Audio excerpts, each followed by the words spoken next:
Então, né, a gente viu o mito de Er, né? Agora nós vamos falar do mito da caverna. Né? Esse mito, o Platão está contando para dizer como é que é o conhecimento. Né? Ele vai trabalhar com duas espécies de conhecimento, certo? Duas espécies. Né? Um conhecimento que é ideal, essencial, né? E um conhecimento que é empírico, que é o conhecimento experimental, conhecimento vivido, né? Conhecimento de vida, tá certo? Então, esse mito da caverna tá contado lá no livro 7º da República. Né? E lá o Sócrates está conversando com o Glauco. Né? O Glauco que vai estar no texto também do livro 2. Né? E Sócrates começa a dizer assim para o Glauco. Né? Imagine, Glauco, que algumas pessoas foram colocadas desde pequenininhas dentro de uma caverna. Foram aprisionadas. Né? Então elas estão aprisionadas pelo tornozelo, né, pelos punhos e pelo pescoço. Estão acorrentadas, estão imobilizadas. Né? Foram colocadas assim de frente para o fundo da caverna, desde pequenininhas. Elas não nasceram lá, elas foram colocadas lá. E imagine que seja isso. Né? Atrás delas, né, elas estão aqui de um ponto olhando o fundo da caverna. Para cá atrás delas, fizeram um muro, né, e depois do muro, mais elevado que o muro, fizeram uma estrada. Tem uma estrada, uma rua. Né? Nesta rua passam pessoas, né, uma sorte imensa de pessoas, que carregam nas costas, né, nos ombros, né, na cabeça, uma série de objetos, os mais variados objetos. Né? Imagine tudo que tem de bugiganga no mundo, né, ali assim, é passado para lá e para cá, né, na viagem ali dos homens, na perambulância daqueles homens ali. E depois disso, então, tem a parede da caverna, né, e a parede que é de entrada da caverna, que é íngreme, é alta, e lá em cima a boca da caverna. Né? Durante o dia, o sol, né, ilumina ali, né, e lança um canhão de luz, né, que vai bater naqueles homens, naquelas coisas, e vai projetar as sombras disso na parede da caverna. Isso durante o dia. Durante a noite, para não interromper esse teatro que está ali de sombras, né, esse filme de sombras ali, alguém lá fora acende uma fogueira, né, numa montanha, que faz as vezes do sol. Então tem uma luz perpétua que bate ali também e continua projetando lá na parede. Né? Na verdade, o que Platão acabou assim, de idealizar, né, assim, se fosse fazer uma arquitetura disso, seria o cinema, uma sala de cinema. Né? Quem já foi ao cinema sabe, aqui em Gurupi mesmo a sala de cinema é assim. Aqui tem duas salas de cinema, né? Tem aqui aqui da avenida, aqui, não sei se é a Pará, né? E tem lá no Sesc. E os dois são feitos da mesma forma. As paredes são escuras, né? Quem senta ali, senta e fica olhando para o fundo, né, de uma caverna. Né? Aí, quando projeta o filme, você fica imobilizado, olhando lá o filme. Né? Você não presta atenção quem está atrás, dificilmente. Né? Se o filme for bem interessante, você nem vai sentir a cadeira. Né? Você vai ficar ali como prisioneiro lá do Platão, na caverna. Né? Olhando ali. Você está tão entretido, né, tão concentrado no filme, que você nem vê o tempo passar.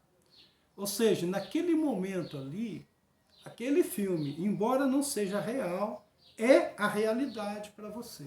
Né? Isso para poder explicar um pouquinho o que o Platão está fazendo aqui. Né? Então, o Sócrates ele conta assim, né, para o Glauco e pergunta: que tal, Glauco? O que lhe parece? O Glauco diz assim: Sócrates, que estranho ambiente este, né? E que estranhos personagens. E o Sócrates diz para ele assim: assim somos nós. O que o Platão está dizendo com isso? Que todos nós neste mundo somos cavernosos. Né? Nós somos aqueles que saíram lá do trono da deusa, né, expulsos na planície do Lete. Nos colocaram, nós não somos de lá. Nós não somos da caverna, mas fomos colocados dentro da caverna. A gente cresceu como cavernoso. Então, nesse mundo, tudo que você olhar e conhecer, você vai ser cavernoso. Né? Que você vai tomar tudo que é real aqui pela realidade, que não é. Né?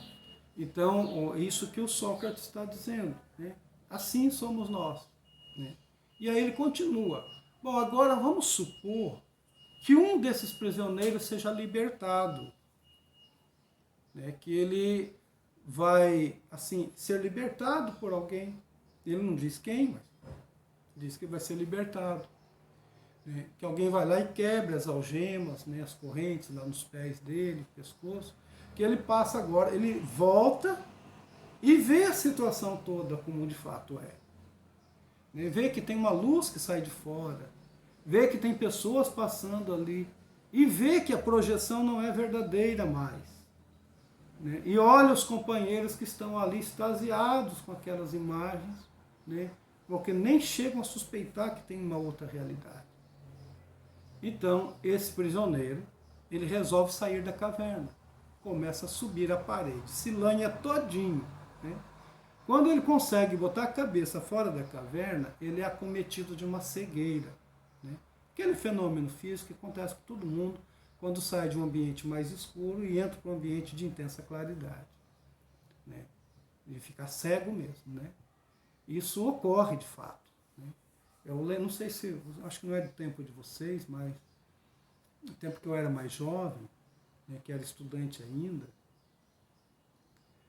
aconteceu um acidente, né, numa das minas aí do Chile, né, virou até filme isso aí. Né, alguns mineiros, né, as paredes desabaram, eles ficaram presos a 80 metros no subsolo. Né, e passaram lá dias sem ver ninguém. Né, até que o pessoal consegue escavar ali e começar a resgatar cada um deles. Né. Eu lembro bem quando eles eram resgatados, se passava ao vivo na televisão. A primeira providência que eles faziam era botar uns óculos muito escuros no olho de cada um, assim, na cara de cada um. Né, para depois levar para o hospital, para que eles fossem tratados, né, enfim, olhar o estado de saúde e tudo mais. Por que faziam isso? Porque justamente por ter ficado muito tempo lá embaixo, na escuridão, né, poderia assim ter uma queima da pupila, né, enfim, ofender mesmo a visão de tal forma que pudessem, né, prejudicar a visão. Né? Então precisa de um tempo para adaptar o olho de novo. E esse prisioneiro que estava na caverna passa por esse processo. Né? Então ele vai ter que fazer a cura dos olhos. Né? Na teologia cristã, o pessoal costuma dizer que isso aí é a metanoia, é um instante de conversão, né? De você se mudar os olhos, preparar os olhos para enxergar outra coisa. Que outra coisa? Bom, ele não está mais dentro da caverna, agora ele está no mundo fora da caverna. Ele saiu da caverna, ele transcendeu para um outro patamar, para um outro mundo, né? Um mundo de luz. Então ele vai ter que ter os olhos capacitados para ver a luz. Para isso, ele vai sair só à noite, para olhar as coisas que tem. Né? Se sair durante o dia, ele vai olhar só pelos espelhos d'água. Né? Aí chega o grande dia. Esse dia é o dia da posse da verdade. É o dia do conhecimento da verdade. É o dia em que ele consegue levantar os olhos e olhar o sol. E aí ele percebe qual é a origem de todas as coisas. Lá daquele mundo de onde ele veio. É o sol.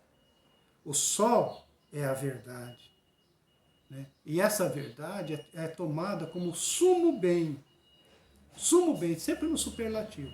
É o maior bem que há. Então, é o bem, esse bem ele é o bom, o justo e o belo, tudo junto. Bom, justo e belo.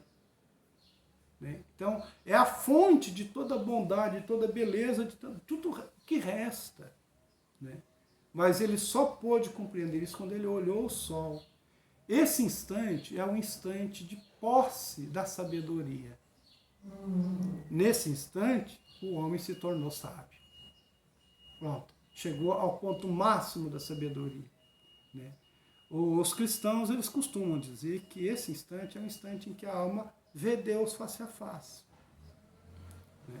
Que é complicado. Na mitologia grega, você não vê os deuses face a face. Né? Zeus, por exemplo, se ele se mostrar do jeito que ele é para alguém, ele mata esse alguém. Né? Foi o que aconteceu com a mãe do Dionísio. Né? Ela insistiu tanto para ele se mostrar, né? Ele falou, não, por favor, peça outra coisa. Né? Porque na mitologia grega, os deuses, né, se eles dizem assim, ó, peça alguma coisa que eu te farei, se a pessoa pedir um absurdo, ele tem que cumprir o absurdo, porque ele deu a palavra. Né? A não ser que a pessoa, né, fale, não, por favor, então peça outra coisa. Né? E a mãe do Dionísio pediu, falou assim, eu quero sim, eu quero ver você como você é. Ele falou, não, isso é perigoso, né, isso é fatal. Né? Então, quando ele se... E ela diz, não, você me prometeu. Então, quando ele se mostra como raio, né? Uma coisa que é corrosiva. Né? Como é que chama? Como a gente tem, irradiativa. Né? Então, em toda a sua irradiação. Ao fazer isso, a mulher pegou fogo. Né? Ela começou a se incendiar. E, claro, ia morrer, né? Mas o Zeus, ele percebe naquele momento que ela está grávida. E o que ele faz? Ele tira o menino, porque a mãe vai morrer, né? E salva o menino e coloca o menino na sua coxa. Né? Então, o Dionísio é um filho que Zeus acaba criando, ele mesmo, na sua coxa. Né? Então, para vocês entenderem assim. Então, a posse da verdade, ela é... Então, o conhecimento, assim, no seu ponto maior. Né? E nesse momento, então, aquele cavernoso deixou de ser cavernoso. Ele não é mais cavernoso. Né? E aí vem a terceira parte do mito. Né? Na terceira parte, o Sócrates diz o seguinte, bom, se a gente gostasse, assim, amasse esse sujeito que saiu de lá, nós íamos querer o bem dele. O bem dele é que ele ficasse lá. Né? O bem da alma é ela conseguir ir até Deus e ficar lá. Não tem mais que sair. Né? Mas aí ele diz bem assim, mas a ninguém é dado, né? Assim, depois que tem a posse da verdade, ficar acomodado naquilo que é agradável para si. Então a primeira reação que esse ex-cavernoso tem, né, esse novo sábio tem, é não pensar nele, é pensar nos outros que ficaram dentro da caverna. E ele resolve, eu vou descer, eu vou voltar lá, para contar para os meus irmãos como é que é a realidade. Ou seja, o Platão está colocando aqui que todo conhecimento